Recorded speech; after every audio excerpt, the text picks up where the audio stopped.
What's going on, guys? It's Stone, and I got my good friend, Mr. Swordsman75, with me today. Hey guys, what's going on?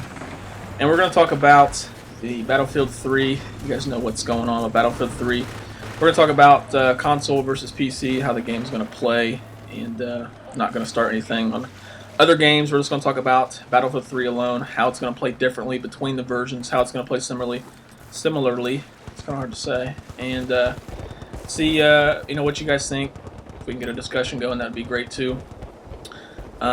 Swordsman, you were mainly console. We all kind of went PC a little bit to the later Right. Bad Company 2, but we got a little bit of information from DICE about the map sizes, Right. player counts, things like that. And I know you have a pretty good. We've been talking about the rush game mode alone. 64 man versus 32 man. And console, you did you play a lot of Rush on console? I did. That was my bread and butter, basically. Like I never even played Conquest until after I hooked up with the D crew. Like it was either squad deathmatch a little bit or primarily Rush on the Xbox for me.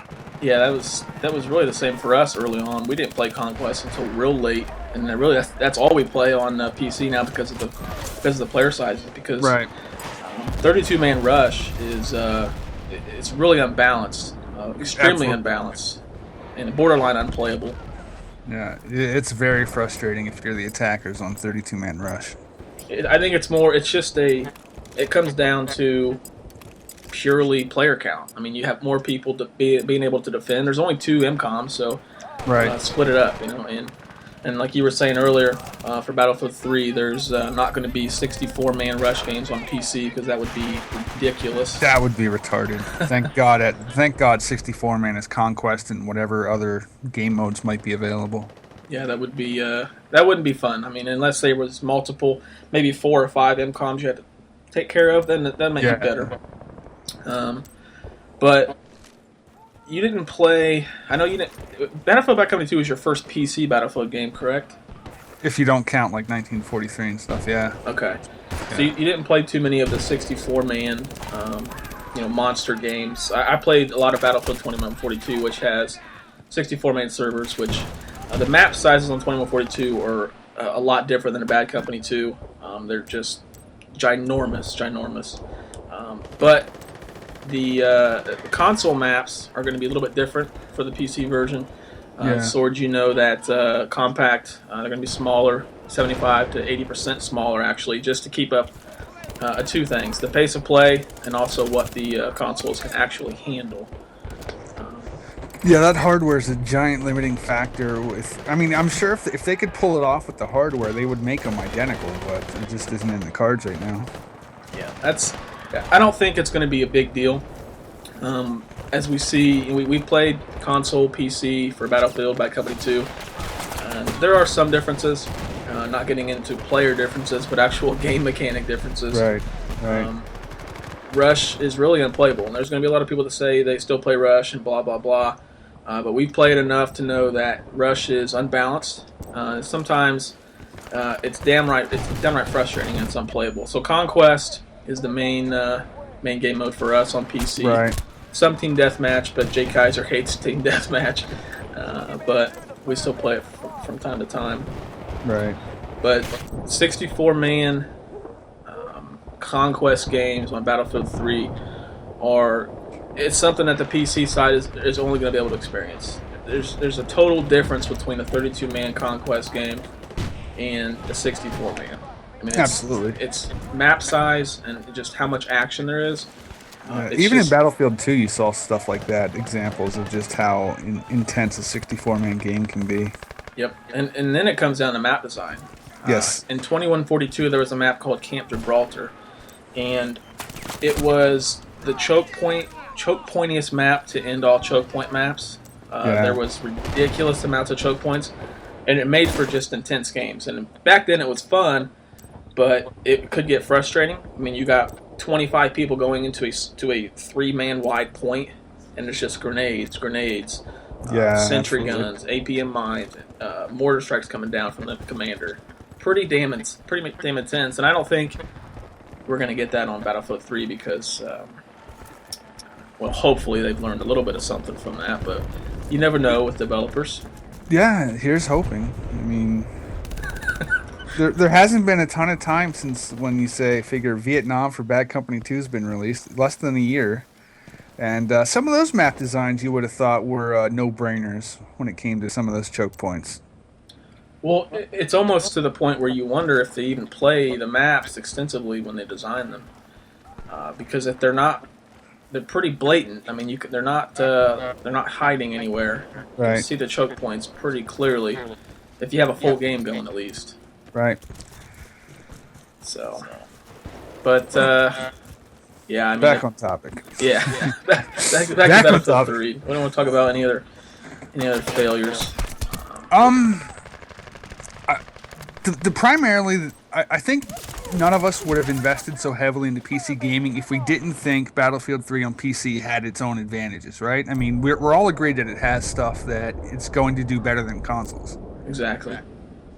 But it's a lot of things that PC gamers will ignore all the weaknesses or pretend they don't exist, so that just with the ostrich in the sand type approach. That's true. For me, one of the most frustrating things about PC gaming is that we witnessed it on multiple occasions. When I play a game with friends, I want to play with friends. I don't want to get my shit pushed in by Don't Blink or Jay or anybody. I want to go play with you guys. And on Xbox, you can do that pretty much guaranteed every game. PC, it's not so much, and that gets really frustrating for me personally. Yeah, hopefully the battle log works like it's supposed to. That would be phenomenal if it does work like that. I think that's a great addition. I think they had to bring in something like that because Yeah. there hasn't been a group join type of thing in a Battlefield game that I can recall. Not that I remember. Not on PC at least. Like you said, console was a lot easier to Right. join up with friends. You can get a party going. You can go straight into the game squad and get into it. With PC, you join the server either on your buddy or you search for it and join there, and then hopefully you can switch teams at some time, and then hopefully get into a squad together. So Then when you get into the full squad, it might take 3 games, but you're finally there. You get into the squad, you fucking kick the shit out of people, and then it's auto balance. Yep, exactly. Then you go through the same process of the same 3 games, trying to get back into the same team and squad, and just like, let me play with my friends, man. Yeah, auto balancing is a bitch. It is. And I understand that you get into issues of team stacking, but it's not about the game. Isn't about going in and trying to make it fair for everybody. You're going in to play with your friends. Right. So, damn, I had something I wanted to say. What was it? Aw.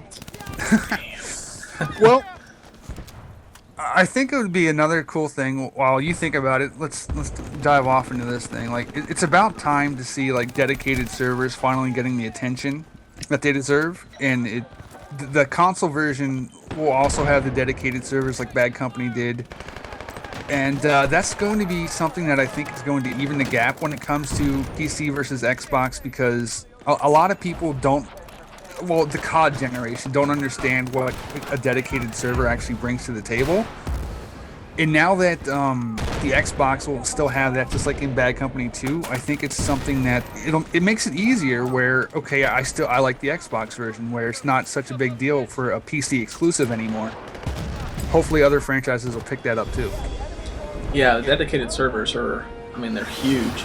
Yeah. And that's one of the biggest gripes from a lot of people in the Call of Duty world. That Right. And Colin, especially when he played Call of Duty, he simply could not play because he was from Canada and he just couldn't compete with anybody because of his connection. It's so connection based. I mean, every gunfight is connection based, and when you got dedicated servers, it's just Level not. playing It's just field. it's a level playing field. Yep. Yeah. And so seeing that once PC exclusive benefit being taken away sort of like makes it an easier, maybe a harder call for what you want to go for.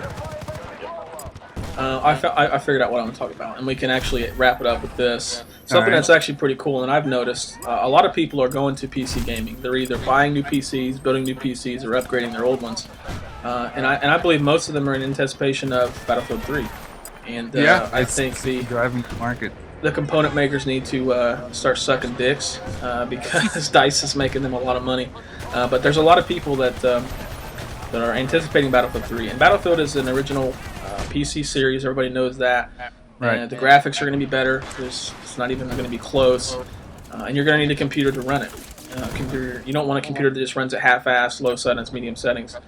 So people are building beast machines, upgrading beast machines to get the full experience of Battlefield 3. The full experience of Battlefield 3 is going to be on PC. Absolutely. There's no question about it. Not that there's going to be some features that are probably going to be better on Xbox. If Battlelog doesn't work, that's going to be a huge, huge setback. Yeah. Because not being able to party up and join up like that, it makes it. We're lucky because we have so many people to play with. We have 7 people in the DQ that play regularly, and we can join with them anytime. Right. When you have 1 or 2 people and they can't play all the time, Battlefield's a hard-ass game to play by yourself. Absolutely. So that's pretty much going to wrap it up. Any closing words for you, Swords? I think we've barely scratched the tip of the iceberg here, and the comments should be interesting to see what they think about Battlefield 3 versus Xbox and console, and should be interesting going forward with the coming months. Yeah, definitely. Let us know what you guys think. Let us know what you plan on getting it, what platform. I plan on getting it for both. I know you do as well. Right. Most of us are going to get it for Xbox and PC. But let us know in the comments what you guys think, and we might even be able to continue this, make some other ones, and go from there. So, Swords, thanks for coming on, buddy. And Anytime, man. We'll talk to you guys soon. See ya.